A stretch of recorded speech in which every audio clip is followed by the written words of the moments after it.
13ನೇ ತಾರೀಕಿನಂದು ಅಖಂಡ ಕರ್ನಾಟಕ ಬಂದ್ಗೆ ಇವತ್ತು ಕರೆಯನ್ನು ನೀಡಲಾಗಿರುವಂಥದ್ದು. ಬೆಂಗಳೂರಿನ ವುಡ್ಲ್ಯಾಂಡ್ನಲ್ಲಿ ಇವತ್ತು ಪತ್ರಿಕಾಗೋಷ್ಠಿ ಆಗುತ್ತೆ. ವಾಟಾಳ್ ನಾಗರಾಜ್ ಸೇರಿದಂತೆ ಅನೇಕ ಕನ್ನಡ ಪರ ಸಂಘಟನೆಯ ಮುಖಂಡರು ಇವತ್ತು ಒಂದು ಪತ್ರಿಕಾಗೋಷ್ಠಿಯಲ್ಲಿ ಭಾಗಿಯಾಗಿ ಆಗಸ್ಟ್ 13ನೇ ತಾರೀಕು ಬಂದ್ಗೆ ಈಗಾಗಲೇ ಕರೆಯನ್ನು ಕೊಟ್ಟಿರುವಂಥದ್ದು. ಈ ಬಗ್ಗೆ ಮಾತನಾಡಲಿಕ್ಕೆ ನಮ್ಮೊಂದಿಗೆ ಕನ್ನಡ ಪರ ಸಂಘಟನೆಯ ಮುಖಂಡರಿದ್ದಾರೆ. ಅವರೇ ನಾನು ಮಾತನಾಡಿಸುವಂಥ ಪ್ರಯತ್ನ ಮಾಡ್ತೀನಿ. ಸರ್, ಈಗ ಆಗಸ್ಟ್ 13ನೇ ತಾರೀಕು ಬಂದ್ ಆಗುತ್ತೆ. ಆ ಬಂದ್ನ ಸಂದರ್ಭದಲ್ಲಿ ಏನೆಲ್ಲ ತಯಾರಿಗಳನ್ನು ನಡೆಸ್ಕೊಂಡಿದ್ದೀರಿ, ಹೇಗಿರುತ್ತೆ ಬಂದ್ ಅನ್ನುವಂಥದ್ದು? ಈಗ ಏನು ಆಗಸ್ಟ್ 13ನೇ ತಾರೀಕು ನಮ್ಮ ಹಿರಿಯ ಹೋರಾಟಗಾರರಾದಂಥ ನಮ್ಮೆಲ್ಲರ ಮೆಚ್ಚಿನ ನಾಯಕರು ವಾಟಾಳ್ ನಾಗರಾಜ್ರವರ ನೇತೃತ್ವದಲ್ಲಿ ಆಗಸ್ಟ್ 13ನೇ ತಾರೀಕು ಬಂಧನ ಕೊಟ್ಟಿದ್ದಾರೆ. ಸಂಪೂರ್ಣವಾಗಿ ನಿಶಬ್ದವಾಗುತ್ತೆ. ಇಡೀ ಕರ್ನಾಟಕ ಸಂಪೂರ್ಣ ನಿಶಬ್ದವಾಗುತ್ತೆ. ಬೆಳಗ್ಗೆ 6ರಿಂದ ಸಂಜೆ 6 ಗಂಟೆವರೆಗೂ ಯಾವುದೇ ರೀತಿಯ ವಸ್ತುಗಳು ಸಿಗೋದಿಲ್ಲ. ಆಸ್ಪತ್ರೆ ಮತ್ತು ಹಾಲು ಮತ್ತು ಔಷಧಿ ಮಾತ್ರ ಇರುತ್ತೆ, ಇನ್ಯಾವುದೂ ಇರೋದಿಲ್ಲ. ಯಾಕಂದರೆ ಇದು ಕುಡಿಯೋ ನೀರಿನ ವಿಚಾರ, ಪ್ರತಿಯೊಬ್ಬರ ವಿಚಾರ, ಪ್ರತಿಯೊಬ್ಬರಿಗೂ ಬೇಕಾಗಿರುವಂಥ ವಿಚಾರ. ವಲಸೆ ಬಂದಂಥ ಜನರು, ಇಲ್ಲಿರುವಂಥ ಜನರು ಎಲ್ಲರಿಗೂ ಕುಡಿಯೋ ನೀರಿನ ಸಮಸ್ಯೆ ಇದೆ. ಯಾವುದೇ ಕಾರಣಕ್ಕೂ ತಮಿಳುನಾಡಿಗೆ ನೀರು ಬಿಡೋದಾದರೆ ಅಖಂಡ ಕರ್ನಾಟಕ ಬಂದ್ ಆಗೇ ಆಗುತ್ತೆ. ಸಂಪೂರ್ಣ ಕರ್ನಾಟಕ ಬಂದ್ ಆಗುತ್ತೆ ಮತ್ತು ಉಗ್ರ ಹೋರಾಟನೂ ಆಗುತ್ತೆ. ಈ ಬಂದೇ ಅಂತಲ್ಲ, ಮತ್ತು ಉಗ್ರ ಹೋರಾಟನೂ ಆಗುತ್ತೆ. ಸರ್ಕಾರದ ವಿರುದ್ಧನೂ ಹೋರಾಟ ಮಾಡ್ತೀರಿ, ಕೇಂದ್ರ ಸರ್ಕಾರದ ವಿರುದ್ಧನೂ ಹೋರಾಟ ಮಾಡ್ತೀರಿ, ತಮಿಳುನಾಡು ಸರ್ಕಾರ ವಿರುದ್ಧನೂ ಹೋರಾಟ ಮಾಡ್ತೀರಿ. ನೀರೇ ಬಿಡೋದಾದರೆ ಪ್ರಾಣ ಬೇಕಾದರೂ ಕೊಡ್ತೀರಿ, ನೀರು ಬಿಡೋದಿಲ್ಲ.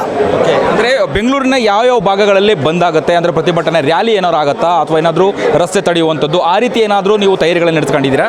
ಈಗ ಆವತ್ತೊಂದು ದಿನ ಏನು ಬೆಳಗ್ಗೆ ನಮ್ಮ ಟೌನಲ್ಲಿಂದ ಫ್ರೀಡಮ್ ಪಾರ್ಕ್ನವರೆಗೂ ಮೆರವಣಿಗೆ ನಡೆಯುತ್ತೆ. ಅದು ವಾಟಾಳ್ ನಾಗರಾಜ್ ಸಾಹೇಬರ ನೇತೃತ್ವದಲ್ಲಿ ಸಂಪೂರ್ಣ ಅಖಂಡ ಕರ್ನಾಟಕ ಏನಿದೆ ಕನ್ನಡಿಗರು ಎಲ್ಲರೂ ಬಂದು ಮೆರವಣಿಗೆಗೆ ಭಾಗವಹಿಸಬೇಕಂತ ಈ ಮೂಲಕ ಕೇಳ್ಕೊತೀರಿ. ಇದಿಷ್ಟು ಕನ್ನಡ ಪರ ಸಂಘಟನೆಯವರ ಮಾತುಗಳಾಗಿತ್ತು. 13ನೇ ತಾರೀಕು ಅಂದರೆ ಆಗಸ್ಟ್ 13ನೇ ತಾರೀಕು ಬಂದ್ ನೀಡುವಂಥ ಹಿನ್ನೆಲೆಯಲ್ಲಿ ಬಹುತೇಕ ಎಲ್ಲ ಜಿಲ್ಲೆಗಳು ಮತ್ತು ಸಂಪೂರ್ಣವಾಗಿ ಕರ್ನಾಟಕ ಬಂದ್ ಆಗುತ್ತೆ. ಈ ನಿಟ್ಟಿನಲ್ಲಿ ನಾವು ಕೇಂದ್ರ ಸರ್ಕಾರ ಮತ್ತು ರಾಜ್ಯ ಸರ್ಕಾರಕ್ಕೆ ಬಿಸಿಯನ್ನು ಮುಟ್ಟಿಸ್ತೀವಿ ಅನ್ನುವಂತಹ ಮಾತುಗಳನ್ನು ಹೇಳಿರುವಂಥದ್ದು. ಕ್ಯಾಮರಾ ಪರ್ಸನ್ ಮಂಜುನಾಥ್ ಜೊತೆ ಅಭಿಜಿತ್ ಗಣೇಶ್, ಪ್ರತಿಧ್ವನಿ ನ್ಯೂಸ್, ಬೆಂಗಳೂರು. ಆಗಸ್ಟ್ 13ನೇ ತಾರೀಕಿನಂದು ಅಖಂಡ ಕರ್ನಾಟಕ ಬಂದ್ಗೆ ಇವತ್ತು ಕರೆಯನ್ನು ನೀಡಲಾಗಿರುವಂಥದ್ದು. ಬೆಂಗಳೂರಿನ ವುಡ್ಲ್ಯಾಂಡ್ನಲ್ಲಿ ಇವತ್ತು ಪತ್ರಿಕಾಗೋಷ್ಠಿ ಆಗುತ್ತೆ. ವಾಟಾಳ್ ನಾಗರಾಜ್ ಸೇರಿದಂತೆ ಅನೇಕ ಕನ್ನಡ ಪರ ಸಂಘಟನೆಯ ಮುಖಂಡರು ಇವತ್ತು ಒಂದು ಪತ್ರಿಕಾಗೋಷ್ಠಿಯಲ್ಲಿ ಭಾಗಿಯಾಗಿ ಆಗಸ್ಟ್ 13ನೇ ತಾರೀಕು ಬಂದ್ಗೆ ಈಗಾಗಲೇ ಕರೆಯನ್ನು ಕೊಟ್ಟಿರುವಂಥದ್ದು. ಈ ಬಗ್ಗೆ ಮಾತನಾಡಲಿಕ್ಕೆ ನಮ್ಮೊಂದಿಗೆ ಕನ್ನಡ ಪರ ಸಂಘಟನೆಯ ಮುಖಂಡರಿದ್ದಾರೆ. ಅವರೇ ನಾನು ಮಾತನಾಡಿಸುವಂಥ ಪ್ರಯತ್ನ ಮಾಡ್ತೀನಿ. ಸರ್, ಈಗ ಆಗಸ್ಟ್ 13ನೇ ತಾರೀಕು ಬಂದ್ ಆಗುತ್ತೆ. ಆ ಬಂದ್ನ ಸಂದರ್ಭದಲ್ಲಿ ಏನೆಲ್ಲ ತಯಾರಿಗಳನ್ನು ನಡೆಸ್ಕೊಂಡಿದ್ದೀರಿ, ಹೇಗಿರುತ್ತೆ ಬಂದ್ ಅನ್ನುವಂಥದ್ದು? ಈಗ ಏನು ಆಗಸ್ಟ್ 13ನೇ ತಾರೀಕು ನಮ್ಮ ಹಿರಿಯ ಹೋರಾಟಗಾರರಾದಂಥ ನಮ್ಮೆಲ್ಲರ ಮೆಚ್ಚಿನ ನಾಯಕರು ವಾಟಾಳ್ ನಾಗರಾಜ್ರವರ ನೇತೃತ್ವದಲ್ಲಿ ಆಗಸ್ಟ್ 13ನೇ ತಾರೀಕು ಬಂಧನ ಕೊಟ್ಟಿದ್ದಾರೆ. ಸಂಪೂರ್ಣವಾಗಿ ನಿಶಬ್ದವಾಗುತ್ತೆ. ಇಡೀ ಕರ್ನಾಟಕ ಸಂಪೂರ್ಣ ನಿಶಬ್ದವಾಗುತ್ತೆ.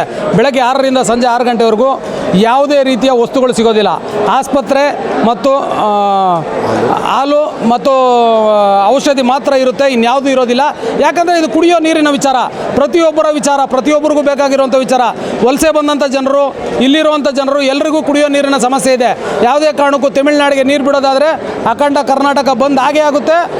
ಸಂಪೂರ್ಣ ಕರ್ನಾಟಕ ಬಂದ್ ಆಗುತ್ತೆ ಮತ್ತು ಉಗ್ರ ಹೋರಾಟನೂ ಆಗುತ್ತೆ. ಈ ಬಂದೇ ಅಂತಲ್ಲ, ಮತ್ತು ಉಗ್ರ ಹೋರಾಟನೂ ಆಗುತ್ತೆ.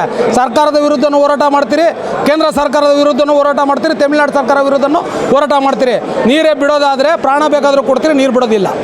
ಅಂದರೆ ಬೆಂಗಳೂರಿನ ಯಾವ ಭಾಗಗಳಲ್ಲಿ ಬಂದ್ ಆಗುತ್ತೆ, ಅಂದರೆ ಪ್ರತಿಭಟನೆ ರ್ಯಾಲಿ ಏನಾದ್ರು ಆಗುತ್ತಾ ಅಥವಾ ಏನಾದರೂ ರಸ್ತೆ ತಡೆಯುವಂಥದ್ದು, ಆ ರೀತಿ ಏನಾದರೂ ನೀವು ತಯಾರಿಗಳನ್ನು ನಡೆಸ್ಕೊಂಡಿದ್ದೀರಾ?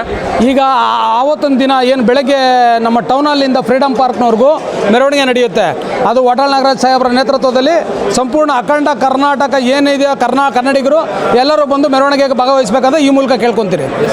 ಇದಿಷ್ಟು ಕನ್ನಡ ಪರ ಸಂಘಟನೆಯವರ ಮಾತುಗಳಾಗಿತ್ತು. 13ನೇ ತಾರೀಕು ಅಂದರೆ ಆಗಸ್ಟ್ 13ನೇ ತಾರೀಕು ಬಂದ್ ನೀಡುವಂಥ ಹಿನ್ನೆಲೆಯಲ್ಲಿ ಬಹುತೇಕ ಎಲ್ಲ ಜಿಲ್ಲೆಗಳು ಮತ್ತು ಸಂಪೂರ್ಣವಾಗಿ ಕರ್ನಾಟಕ ಬಂದ್ ಆಗುತ್ತೆ. ಈ ನಿಟ್ಟಿನಲ್ಲಿ ನಾವು ಕೇಂದ್ರ ಸರ್ಕಾರ ಮತ್ತು ರಾಜ್ಯ ಸರ್ಕಾರಕ್ಕೆ ಬಿಸಿಯನ್ನು ಮುಟ್ಟಿಸ್ತೀವಿ ಅನ್ನುವಂತಹ ಮಾತುಗಳನ್ನು ಹೇಳಿರುವಂಥದ್ದು. ಕ್ಯಾಮರಾ ಪರ್ಸನ್ ಮಂಜುನಾಥ್ ಜೊತೆ ಅಭಿಜಿತ್ ಗಣೇಶ್, ಪ್ರತಿಧ್ವನಿ ನ್ಯೂಸ್, ಬೆಂಗಳೂರು.